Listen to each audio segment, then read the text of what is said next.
back. We're back. We're back. It's good to see you. It's good to see you, Mark. Glad you had a nostalgic getaway. Yes, that's true. That's exactly what it was. We speaking to clarify for the listener, for 4th of July we went up to, well, not just for 4th of July, but for a couple of weeks actually. We went up to Minnesota, which is Minnesota, where I'm from. Got to see some sights from my childhood and nice, and Megan's, and yeah, it was a good time. Yeah, it was a good time spent it with our family and some friends, and yeah, got to see some old friends and some old sights. Nice. Yes. Yeah. That's a neat thing. I know. When we go back, sometimes my kids get tired of me saying that's where I went to school, and that, because we've gone back so many times because family. Yeah. But this is the first time you've been able to take your kids back to be able to see some of those. Maybe in 5 years or so. Oh, okay. So gotcha. When we went last time, maybe Mia would have remembered some of the stuff, but we didn't necessarily go to all the things either. And it was last time we were there was for Christmas, so it was more snow and that kind of thing. Different. Yeah. Completely different environment at that point from July 4th to that's right. Christmas time. Just speaking of different environment, I went and saw my childhood home. Yeah. And the trees. Oh, really? Just transformed. It's like, that's not the same place. It can't be. And it really is. But yeah, it just looks so different with all the mature trees around. I bet. When I remember, they weren't mature trees. Yeah. That's how old I am, It's like, I'm a mature tree myself. How old are you, Justin? I'm a mature tree now. That's right. How many fingers do you hold up for that? You put them all up. That's right. All of them. Yes. Yeah. Well, neat. I'm glad you had a good time. Yeah. And you too. You got to go see some your yeah. We had the wedding. But yeah. like you say, we got to Pennsylvania, not quite up to our home, as I think of Chris and I. But yeah, it was good. New York being. Yeah, that's where Chris and I established our home is in Southern Tier, New York. So yeah. Yeah, as part of our trip, we went and saw the Lake Superior, which is always cool. Yeah. When you go up to New York, do you see Lake Huron? No, I've been. Well, my brother's actually south of Erie, so I'll see Lake Erie, that kind of thing. You've been there then? Yeah. Yeah. Yep. They're always fun to see. Yep. I feel like. Yeah, I forget the little isle that's there. I think of Pulaski, but that's no. Either way. Yeah. Yep. There's islands. It's a P. You think of them. It's a P name. And gotcha. I was thinking of Michigan. Yeah, there's a cool island in Lake Michigan, right? Yeah. Yeah, that has its own little rocks. What are the little rocks? Oh. They have a little shimmer to them. I don't know. But they're only in Linda knows. She's probably shouting it right now. Sorry, Linda. You've become our placeholder for any listener. Yeah, any place where we can't think of the word. Where we figure you're shouting it on the other end. That's right. That's right. But yeah, I didn't know if my kids would be that impressed with Lake Superior because ocean, right? Sure. But they were pretty blown away that they couldn't see across it, Yeah. So that was cool. Yeah. It really is an impressive thing. Yeah. Anyway. Yes.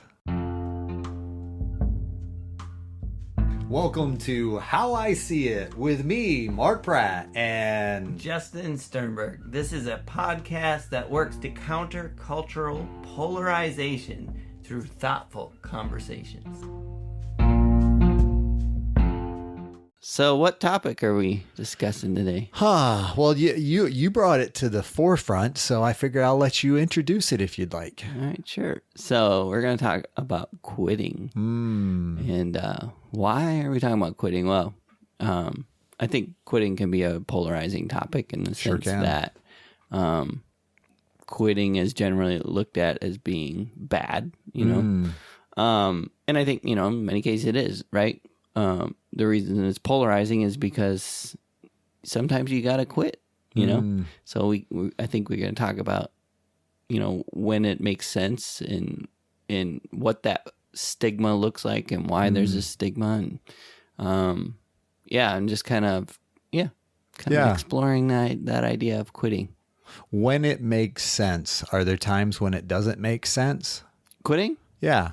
Well, sure. I mean, I think, again, that's kind of the common I would say the common prevailing wisdom is that you don't quit. You just don't quit. You stick to it. And I would agree with a lot of that, right? And that you need to have some stick-to-itiveness. There you right? go. And be able to stick through difficult things, push through, do hard things. Not quit when the going gets tough. That kind of thing. Sure. I think that's very important. I think you would probably agree, right? Yeah. So what comes to mind for you? What specific eras or times do you think of for you specifically when quitting comes to mind? A time when you maybe should have and didn't, or did and wish you wouldn't have, that kind of thing. Do you have those experiences? Yeah, you always got to get all personal with it. You gotta dig deep. It's time to hold your breath, Justin. We're going down. Going deep. When I got on the diving board. Yeah, no, that's a good question. I think it is a personal thing for me. I mean, that's why I kind of added to our topic list, because have been times. I may have mentioned it on here before, but no, probably haven't. But one of the ways I tend to stick to things too long. To the degree where I should give something up sooner than I do. But the way that I kind of determine, okay, it's time to move on from this thing is usually when the pain is too great, right? Okay. It's impacting family. It's impacting kind of my psychic or psychology. Sure. What's the word for that? Mental Your health. psyche. Yeah. Yeah. Or it's just taking away from things that are more important. Okay. And so often I get to the point where I realize I need to quit a thing after it's already kind of negatively impacting my life. And there's a phrase I overuse in my life, kind of like the stick. Yeah. I brought that up on our trip quite a bit. People were real tired of it. It was fun. That's giving my sad claim to fame, the stick. Anyway, back to and let me go back deep again with you. He's still down there. I got to catch up. I'm okay. No, so the phrase I like to use is the grace runs out. So essentially, I feel like God gives us grace to endure and, do hard things, and his grace is sufficient, right? And there are lots of verses about how his grace, equips us and enables us and gives us, and, from my perspective, supernatural abilities to be patient when it doesn't make sense to be patient, or stick to something when it feels like, most people would quit or whatever. And I believe grace enables a lot of that, versus taking personal credit for being whatever that personality trait is. I do believe there's a huge amount of grace that comes along with that. And so that's why I always describe it as, it feels like when it's time to quit, the grace ran out, and now it's kind of like the oil in a car running out. There's a leak. It's all gone. Now your car is running without any oil. Yeah. And it's all friction, all heat. It feels like it's going to explode. Doesn't make sense. It ran fine last month. Why is it, that kind of thing. Yeah. It kind of has that feel to it. And that's often when I realize, I need to pull the car over. Sure. Yeah. Would you say some of that though? I realize it sounds as if there's a building that goes along with this, to where it's like good things out of priority.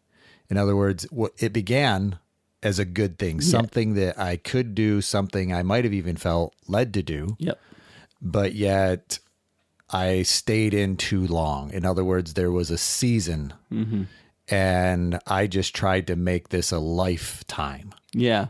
Is that what you're kind of describing? Yes, exactly. Okay. And I would say too, for my particular personality, I don't know that I'm great at seeing those signs of, that season is ended or is ending. Sure. It's kind of like I said, the oil's got to run out before I start looking around and go, Yeah. And I've just realized that's one of the ways that I've learned God uses to show me it's quitting time, I hear you. And, you could call it so many other things. That doesn't sound like quitting. I feel like it's a good polarizing word, right? But, Sure.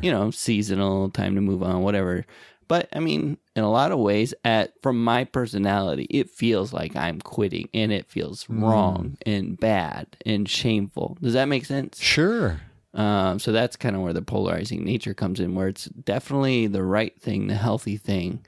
The season is over. Yeah. The signs are clear, and yet it feels shameful to me because it's quitting, Yeah. Does that make sense? No, it makes sense. And I think I appreciate it as you were describing, you mentioned different verses. I think, that whole aspect of Galatians 6, where it talks about, do not grow weary in doing good. Yes. For in season, you will reap, that kind of thing. And that's, and I think that can be one of those verses that we kind of hold on to when we go too long. Yeah. But I think, especially if you're doing something good, right? Yeah. Like a spiritually good, whatever, you know, like you have that perception. Yeah. And I think, in a lot of cases, even, like I think of like Ephesians 4, where it talks about, not living as the Gentiles in the futility of their thinking, which leads to a hardness of heart. And I think it is at times that hardness of heart that affects our ability to quit. Yeah. I can do it. I got this my way. I'm going to gut this out. I did it up until now. Why can't I now? Yeah. And I think sometimes we're told, I would take that verse, quit it. Quit living as the Gentiles in the futility of your thinking, which leads to a hardness of heart. And we were talking about that in that process. I think about it as it comes to sometimes I want to continue doing the things that I want to do, whether that's, working a job, that I don't, find fulfilling, or, certain, or relationships. Relationships would be another area where it's like, no, I'm holding on to this relationship because I can't be alone.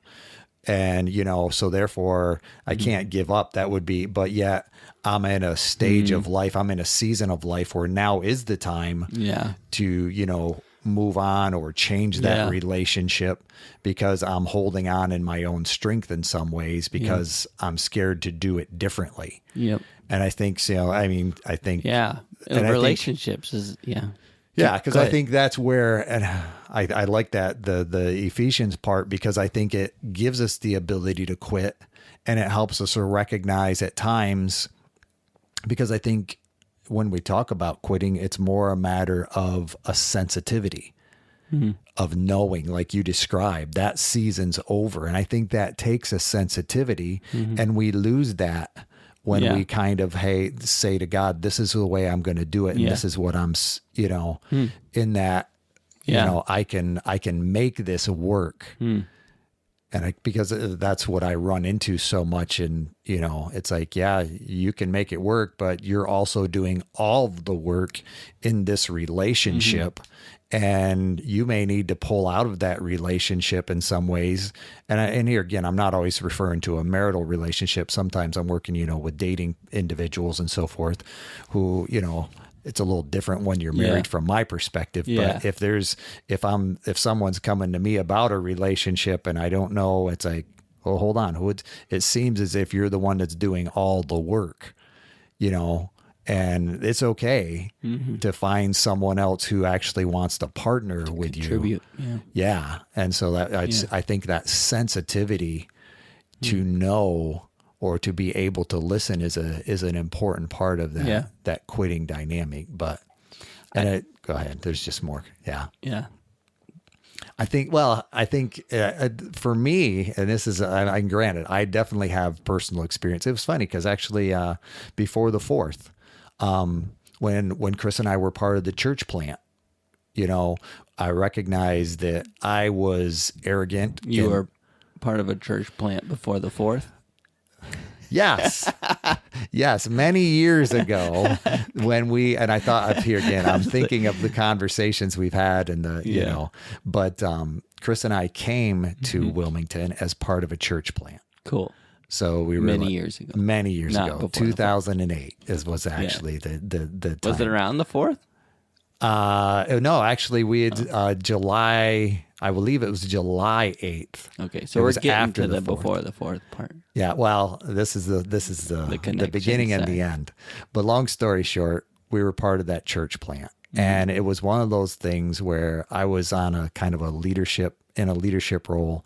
My pride and arrogance got the best of me because I wanted to stay that, but yet it was also a point where, it was just wearing on us as a couple and a family. And I wasn't able to see that we needed to pull back, and so I think what my pride caused issues there. And then, so I realized, hey, yeah, we got to maintain the family dynamic because church isn't necessarily a higher priority than family. And I had made it a higher priority based on kind of that God's work. This is God's work, and we can, sometimes in our or what needs to be reprioritized, we can put church and serving other people equal to God, which should be, number one, then, your wife and then family, those kind of things. So my priorities, long story short, my priorities were out of line. And I got to the point where we saw it and then we pulled back and, but it had always kind of lingered that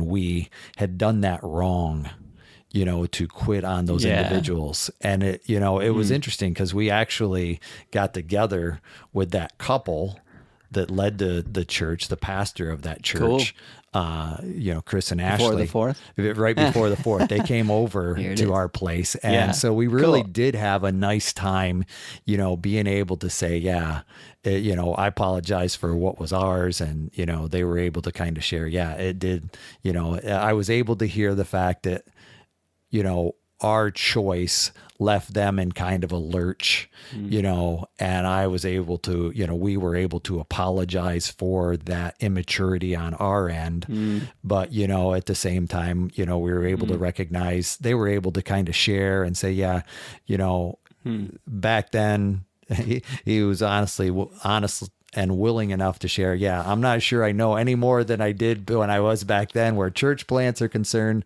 but he said, there was things that they would do differently as well. And it was just kind of a healing conversation, I think, for both of us to be able to put it out there in the air and recognize that there was some of that shame and guilt, like you talked about, for when we, leave something. And I don't think I necessarily was dealing with it from the sensitivity that I just described either, I could do, but that's also,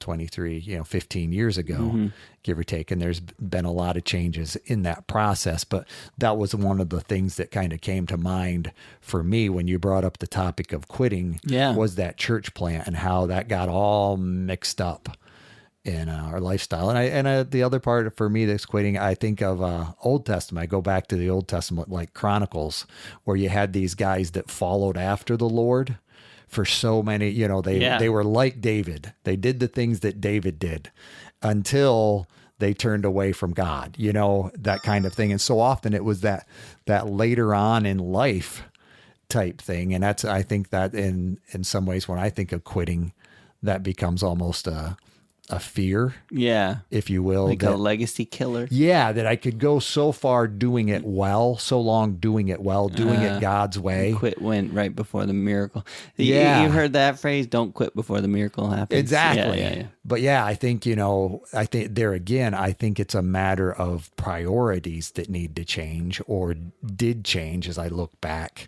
and think about it scripturally. So but those that's my experience on some of my experiences on quitting. Yeah, that's similar to my personal one in that, you did ask me my personal thing and I managed to skip answering, but it's very similar to yours in that I was, the director of Celebrate Recovery for a few years. And at the end, that's how I describe it. Really, I've realized in the last decade that that's pretty much my cue when I should quit, when I should move on, is when the grace runs out, is how I describe it. It's just like, okay, everything was working and now it's not. And the plates can no longer be juggled in before. And that, earlier you said, I can do it, this idea, I need to do it. I can do it. For me, it's more like, I should do it. Why am I not able to now when I was before? And just kind of, that's why I was saying earlier that there's so much grace there that we don't necessarily even see, and we tend to take credit for it, Sure. And it's that oil, the lubrication, and that's what I call grace, in the sense that things are working and you're able to handle things as they come up, problems, solve them, not lose your cool, all that kind of stuff. It just feels right. It feels like you're doing the right thing. You're in the right place. And then sometimes that stops. And there's not a visible thing you can look at and go, that's why it stopped. Or, that person or that thing or that event. It's like, no, it just seems like the oil started running out for no good reason. There must be a leak or something, How do you separate those two? Because I think there are some circumstances, some difficult hurdles, if you will, that we probably do need to address, or people we need to, have difficult conversations with. Yeah, you're not supposed to quit at the first sign of. Yeah. So how do you separate those two, that grace running out, even though there might be that difficult dynamic, that a difficult individual, or individuals, or, a lack of, well, I think of CR, just in the context of a lack of, whether it's childcare or worship team or, all of those difficult situations. Yeah. Obstacles, if you will. Yeah, obstacles.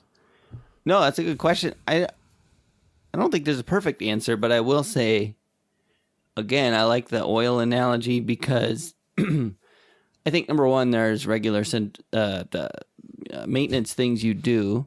Okay. You should do. And if you don't, you can expect things to start going off the rails, right? Sure. So I think that's part of it is, are you no longer doing the things that you need to do to maintain this vehicle? Like, you know what I mean? Putting oil in the engine. Putting oil in the engine, yeah. And I feel like you can start to look at signs or symptoms and say, well, I haven't been putting oil in for a long time, and that's part of it, And for that, you go, well, I need to put oil in, and then you do that. And I think too, like with the oil analogy, like you do have signs before you're broken down on the side of the road. Sure. Typically, Okay. Your engine's getting a little hot, whatever.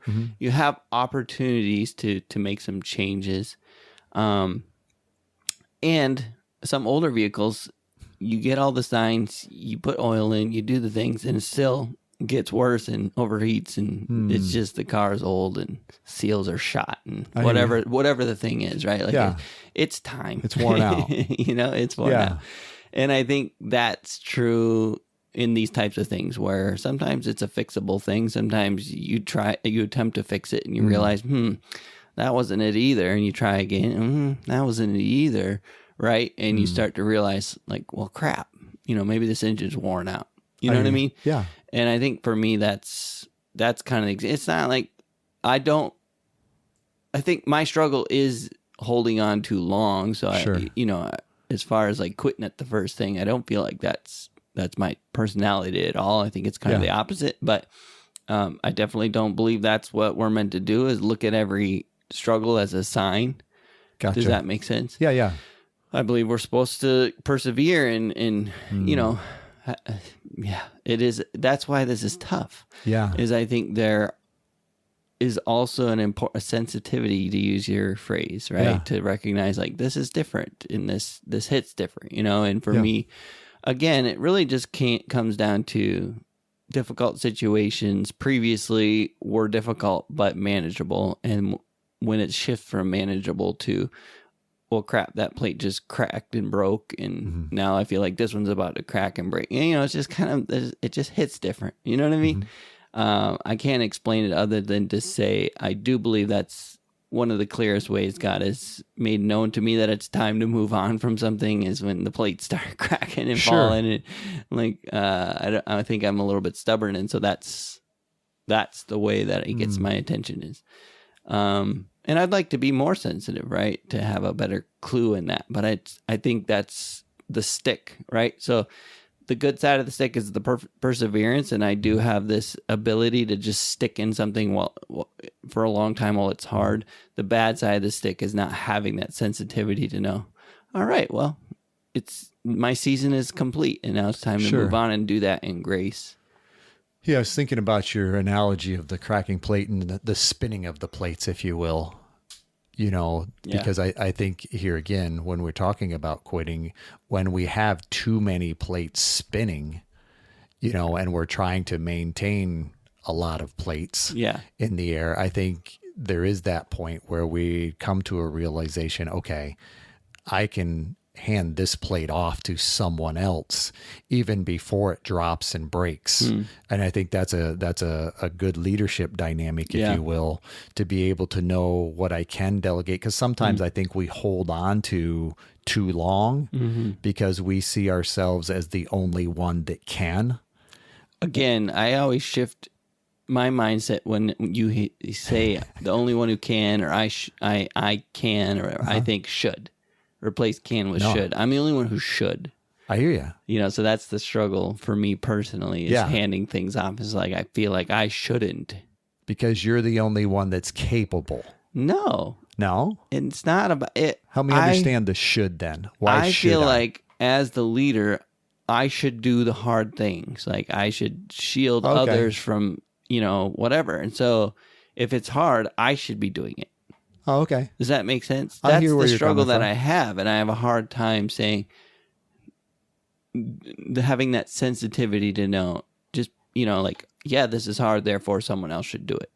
I hear where you're coming from. My natural inclination is to say it's hard, so I should do it. I shouldn't have someone else. You know what I mean? I do. What I'm hearing is in this process, say we got 10 plates spinning, just as an example. We're gonna automatically, in some ways, I think by default, we're gonna prioritize the plates unknowingly or by default. We're gonna make sure we're keeping some of them spinning. And those ones, number 1 and 2, like your family, your relationship with God, you're going to do your best to keep those spinning. You're not going to hand them off to anyone else, because those are the plates that, from your perspective, those are the ones that you should spin. You're the only one, from my perspective, that can spin those plates. And yet that's such a simple phrase you just said, but that's not often I would say that's a struggle for a lot of people to even realize what you just said and live by that. Even for me, sometimes, that's why it's hard to quit. But I gotcha. But ultimately, I do come back to that truth. Okay. And that's what kind of pushes me over the edge to say, it's time to quit that, is because these 2 plates I'm starting to see them shake and they shouldn't. Yes. Right? Yes. So, I just want to just pause real quick to say that's significant. And if you're listening, hear that. I got you. Does that make sense? Yeah. Carry on. No. And that's where I'm saying, so when we get to plates 9, 8, 9, and 10, those are ones that maybe we need to consider from a leadership dynamic, handing off to others who, are equally, if not better, equipped to spin those plates. And that, I think that's where that can and should can kind of get mixed up when I, as I see, that someone else may actually be able to do that better. Yeah. I think that's a sensitivity. Yeah. It's my struggle in that really has a lot to do with, okay, I'm trying to spin 10 plates. Yep. And I need to get rid of this 10th one. It's too much. And I see Mark, and I'm like, oh, Mark could do it. He could spin that plate probably better than I can. And then I look at him and I go, wait, it looks like maybe he has 9 plates spinning too. Sure. Okay, so maybe wait, they got 8 plates, and one of those plates is really heavy. Whatever. Yeah. And I start assessing other people's abilities, or not abilities, but I just feel bad. I feel bad asking someone to take the plate, because I'm like, it's hard for me to spin. It's going to be hard for you. And I don't want to put that on you. I feel like I'm supposed to do the hard things, because I'm at the in these particular cases at the top of this food chain, and I should be shielding you from that hard thing. Not. Does that make sense? Yeah, that makes perfect sense. Because the way I'm hearing it, you tend to assess other people's probably incorrectly at times. Or a stick. It's probably a stick thing, right? Where I think it's good. Okay. I'm with your family now. Drop the stick, spin the plate. No, I just you see? No, it's all good. But yes, being able to recognize though that if you will, on the other end of that is you can be giving someone a gift.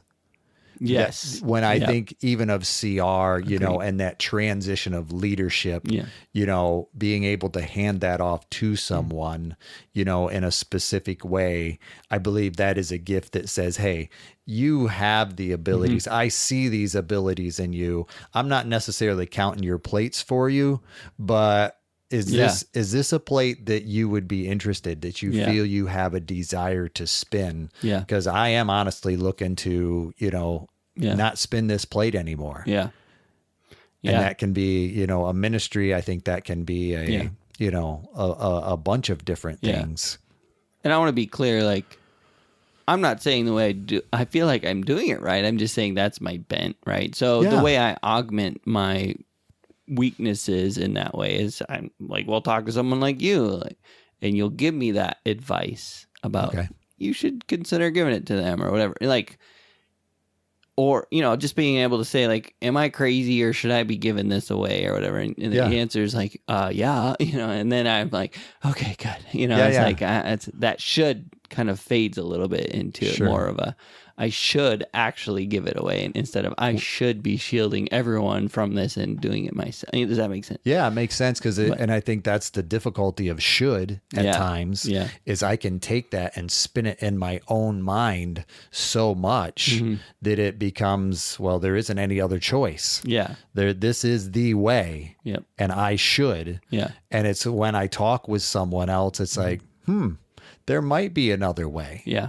And maybe I'm robbing someone else by me kind of just doing this my own way or in my own energy. Back to the idea of quitting, for me, that it becomes time when all those things that I do that usually work, like talking to someone else, getting advice, and just all the tools that I've learned, right? When they no longer are keeping me above water, right? Then it's like, okay, I think it's time to consider moving on, that this season is over. And I guess I'd like to transition to that, the idea of, let's talk about what it means to quit well. Okay. Because I think, in your own story, you said you had that good conversation with as a pastor, right, and his wife, and kind of how that, Chris and Ashley, how that left them and that kind of thing. And I've gone through similar situations where I, just maybe not quitting well. Maybe I'm not putting that on you. I'd love to hear your thoughts on that. But that came to mind for me. Is like, can we do a better job of quitting well? Because since there is such a stigma on quitting, I think often we wait till the last minute and then we explode. we explode quit. You know what I mean? No, I hear and that's not good either. So. Quit well almost seems like an oxymoron. They're opposite ends of it. Yeah. I think there's, correct me, or I'm sure you agree, but like I would love to hear your thoughts on what does it mean? What do you see? How do you consider that we can quit well? Does that make sense? Sure. And I think you bring up a great point as far as so often when the heat has built and we haven't necessarily addressed any issues, we have this volcano type quitting where everything erupts and there's lava everywhere and there's more heat hitting people that shouldn't be being hit, and so therefore we just separate from there. You follow me? That unfortunately, the car blows up and now you're stuck on the side of the road. It's like, well, we're quit. We're done. Exactly. Yeah. And I think so often and here again, I'm not trying to, I'm massaging the word, if you will, quit. I think transition. Yeah. is a good thing, and to be able to think That's good. Yeah. to be able to think about it in the dynamic of saying, okay, yeah, there's a transition that needs to be made here. And in order for a good transition to happen, we have to start talking about this, and number one, I, talk with God about that transition. I talk with my spouse about that transition. I talk with my family, then other people, to be able to say, okay, you know me, you know who I am, and this is where I'm at. This is what I'm feeling. This is what I'm thinking. And, what are your thoughts on that? Kind of thing, to where, and granted, I'm not a collaborative effort. Yeah, almost. I'm not necessarily taking an issue that I have with someone else. That's not correct. I'm not taking a one-on-one issue to a bunch of other people to talk with them about that. If I have an issue with an individual in a ministry or when it comes to more of a relational, yes, grace running out relationally. Right. Yeah. But I think we do have to, be able to talk with that individual if that's the case, having conversations. And then, if that doesn't go well, maybe, definitely bringing other people in, to be able to say, okay, this is where we're at. We're at an impasse, because I think that's part of a good transition, or quitting well, if you will, to be able to say, okay, yeah, there is a issue here, and we're at an impasse, or the grace is running out on this. And I think at that time, when I've had those conversations, and if someone is able to take up that plate, and spin it, that's a good transition, and I can step away. Yeah. And I think there is that being said, I also think if I've done all that work and someone else hasn't come forward or doesn't adopt that plate, I may just have to let that plate quit spinning in general, and recognize, okay, it was a vacuum that didn't need to be filled, type thing. Yeah. And that's okay too. Yeah. It wasn't for me. And by me stepping away, if it really needs to be done, someone else will do it. Yeah, that's great. Yeah. I think there is some interesting distinctions between relational, kind of the relational side of this, or kind of occupational, if you will. Sure, occupational. Things that I do. Yeah. Yeah, that's good. Yeah, and I think letting the plate fall is a scary proposition when you feel like that was my plate to carry. It's like, sure, when it comes to the point, I think that for me is one of the hardest points, where you go, well, crap, I might have to let this thing fall. It feels wrong. It feels bad. That's where the shame, the guilt comes in. And I think ultimately, for me, counsel is a big part of that, to recognize, well, there's no reason for shame or guilt, because, it's clear. You know what I mean? Sure.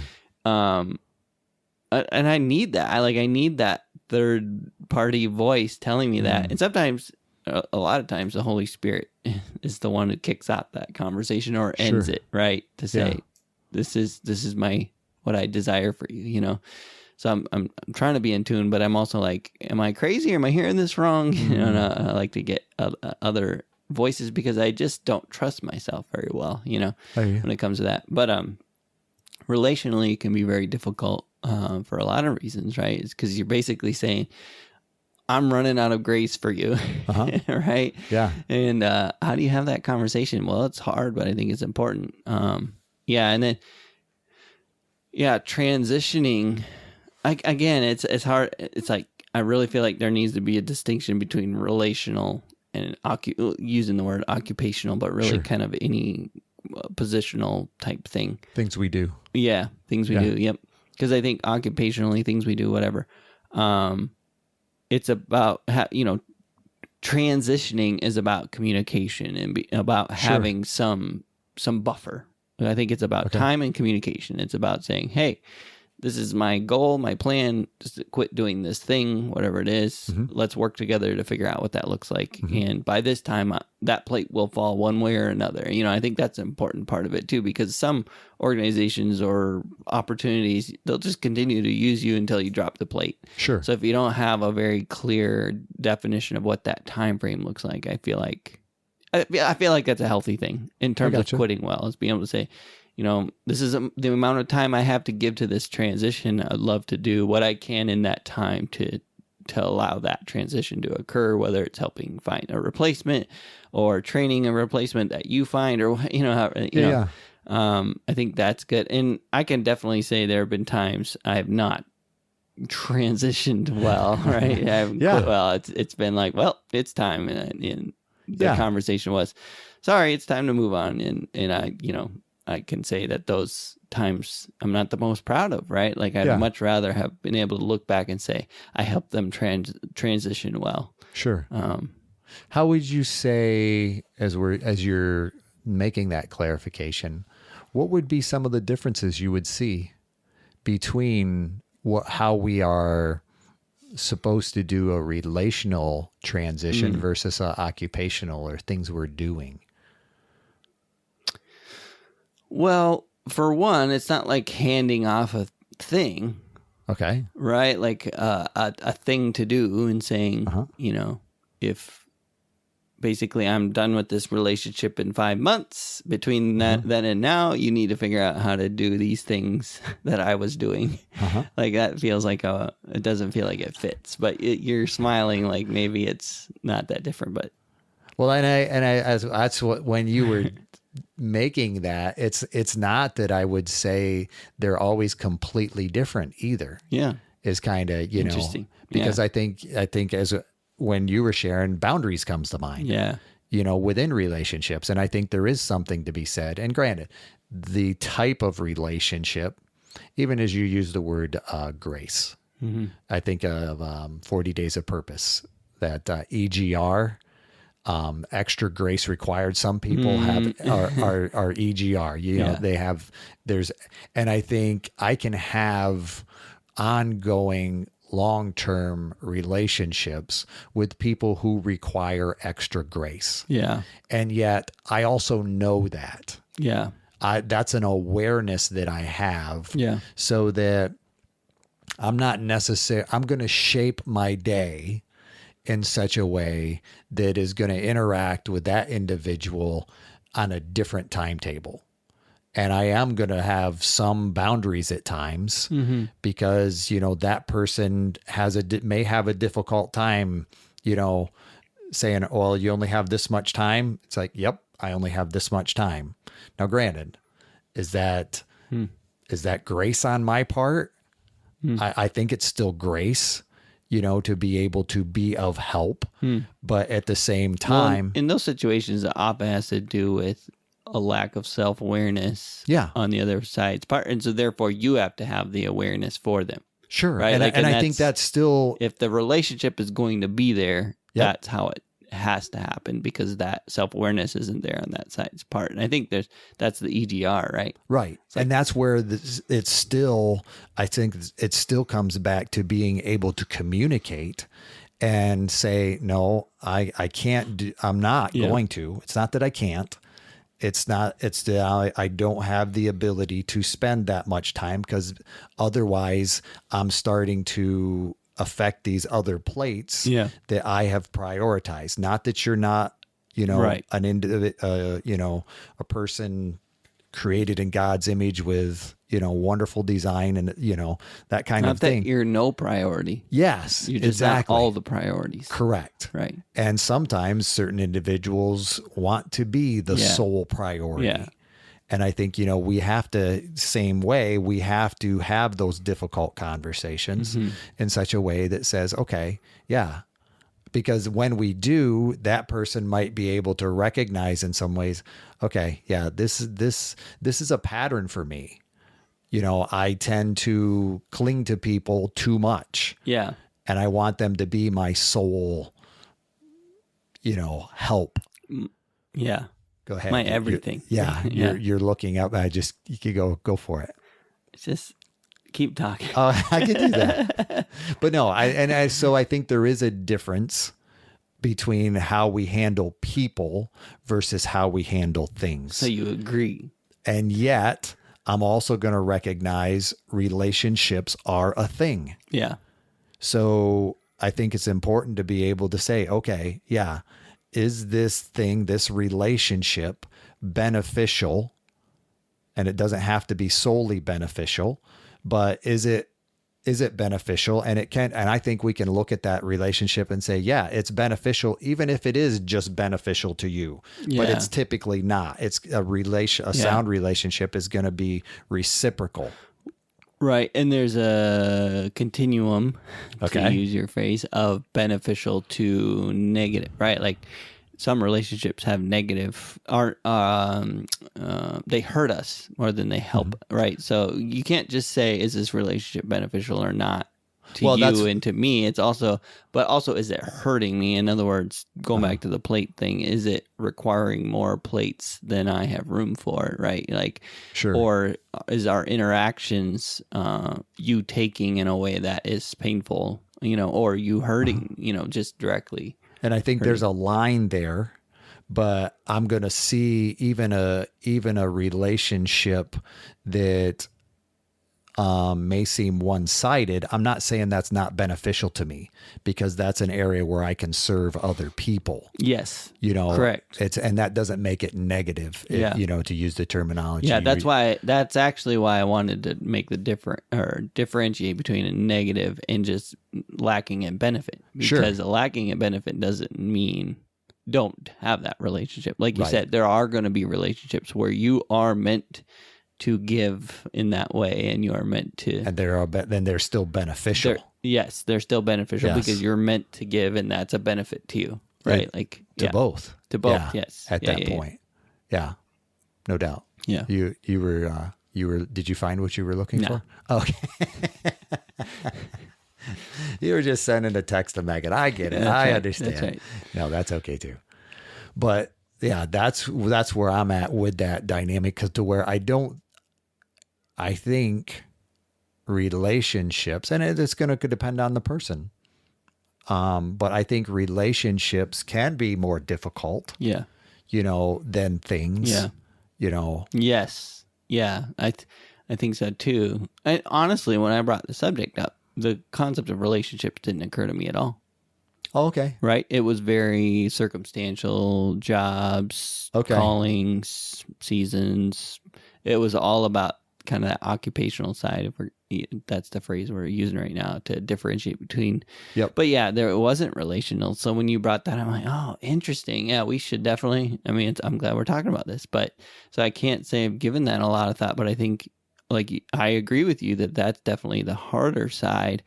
It definitely makes me think of recovery, in that that's a huge component of a healthy recovery plan, is replacing people, places, and things. Oh, sure. That are triggers, or, that whole thing. Drinking buddies, or triggers or patterns that would cause you to fall back into that addiction. And so that's a pretty common scenario in recovery, is that you have to quit relationships. Sure. Because they are triggering, or they are nothing but unhealthy in terms of your recovery. Yeah. Right. And prior to recovery, you might have felt like it was the healthiest relationship in the world because they supported you, they loved you no matter what, whatever. And it happens that actually was a dysfunctional relationship, in that it was codependent, or your drinking buddy, like I said. And so they're always supporting you because they're in it with you, versus recognizing, like, no, I can't support this. This is wrong, And so, again, it may have felt like a healthy, beneficial relationship in your dysfunction, but as you move out of that, you recognize that's the opposite of health. Wow, That's exactly what I don't need. And having like you said, the very difficult decision in place to say, I have to quit that relationship. Yeah. And that can be really hard. And honestly, I want to say that's one of the biggest downfalls to recovery is relationships. Oh, sure. And not wanting to quit those relationships, or to use a better word, put boundaries in place to Sure. where maybe that relationship can continue, but in a new way, if that person's willing to maintain those boundaries. Yeah. But again, a lot of times that's not even an option. You put those boundaries and they want to smash through them, and that's when you recognize, that relationship has to be quit. So I'm really glad you brought relationships up, because I think it definitely makes me think of the recovery side in, like you said, even personal relationships where people are taking too much, or, I'm giving too much. It's maybe not even their fault. It's just, I don't have good boundaries in place. Yeah. And I think that's where that, if coming back, maybe even some ways, that sensitivity, I lose that sensitivity when I'm just exposing myself to the same people in the same ways over and over again. And I don't necessarily recognize how, that is affecting me. Yeah. And until I'm out of it. And even in that, it's amazing how little time it takes to actually, expose myself to that relationship again, and I'm right back into the same things. Yeah. Even if I've been out for years, I can expose myself to that same relationship, and I fall back into that same role. Yeah. And that's an interesting thing to think about from a addictions perspective, when you think about it, and even, codependent relationships and not just addiction, but really any kind of, what would you call that, pathology? Sure. Where it can be triggering for that. Yeah. Yeah. Because we've talked in the past about family, right? Like going back into, going back home, right? And how we kind of fall right back into those old roles, and maybe they don't fit who we are now. Yeah. I think we've talked about that before. Differentiation. Yeah. Thank you. Differentiation. No, and that's not really quitting, but it's similar to these concepts. I think I would define that more as an aspect of growth. Yeah. And I can have growth outside of that, but then I go back and it's like I take on that old role, and it's frustrating to my wife and my kids because they don't know who I am. And me. Yeah, exactly. This doesn't feel right anymore. Yeah. You're somebody different. The more distance you get from that old self, the more when you fall back into it, you go, ew, this doesn't feel right. Yeah. And I think that's where other relationships are also valuable, when we hear other people say, do you notice you become somebody different? And what is that about? Yeah. Around that circumstance, around those people, that kind of thing. So that's good. Well, thanks for sharing, Justin. Yeah, thank you, Mark. Thanks for bringing up the relational side. Oh, hey, man, happy to do it. It would have been a bummer to get through this without covering that side of things. That's really good. So. Well, know that I appreciate the topic as well. All right. Are we good? Are we good to end this segment? Yeah, we're not quitting. We're transitioning, Mark, to the rest of our day. That's right. That's not the podcast. That's how we see it.